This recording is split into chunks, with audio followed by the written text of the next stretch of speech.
ಚಿಂತೆ ಮಾಡಬೇಡಿ. ನಿಮ್ ಪಿಕ್ಚರ್ ಮೊದಲನೇ ಡೈರೆಕ್ಟರ್ ಸತ್ತಾಗ ನಿಮಗೆ ರಾಜಯೋಗ ಪ್ರಾರಂಭ ಆಗಿದೆ.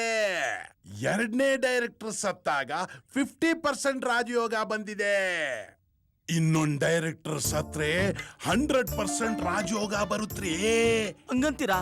ನೋಡಿ ಗೌಡ್ರೆ, ನಮ್ಮ ಜನಸಂಖ್ಯೆ ಬೇಕಾದ್ರೆ ಕಮ್ಮಿ ಆಗ್ಬೋದು, ಪೆಟ್ರೋಲ್ ರೇಟ್ ಬೇಕಾದ್ರೆ ಕಮ್ಮಿ ಆಗ್ಬೋದು. ಈ ವರ್ಷ ರಿಲೀಸ್ ಆಗೋ ಎಲ್ಲಾ ಪಿಕ್ಚರು ಬೇಕಾದ್ರೆ 100 ಡೇಸ್ ಓಡ್ಬೋದು. ಆದ್ರೆ ನಾನಿಟ್ರೋ ಮಾತ್ ಮಾತ್ರ ಯಾವತ್ತೂ ತಪ್ಪಾಗೋದೇ ಇಲ್ಲ. ನಾನು ಗುನ್ನ ಇಟ್ರೆ ಗುನ್ನ ಗ್ಯಾರಂಟಿ. ಸ್ವಾಮಿಗಳೇ, ನೀವು ಗುಣ್ಣ ಪಣ್ಣ ನಮ್ಗೆ ಏನು ಇಡ್ಬೇಡಿ. ಮುಂದಕ್ಕೆ ನಾವ್ ಏನ್ ಮಾಡ್ಬೇಕು ಅದನ್ನ ಹೇಳಿ. ಮುಂದೇನ್ ಮಾಡ್ಬೇಕು ಅಂತ ನಾನ್ ಹೇಳ್ತೀನಿ. ಮುಂದಿನ ಅಮಾವಾಸ್ಯೆ ಒಳಗಡೆ ಒಂದು ಡೈರೆಕ್ಟರ್ನ ಹುಡುಕಿ ಶೂಟಿಂಗ್ ಶುರು ಮಾಡಿ. ಶೂಟಿಂಗ್ ಶುರುನಲ್ಲೇ ಡೈರೆಕ್ಟರ್ ಸತ್ತೋಯ್ತಾನೆ.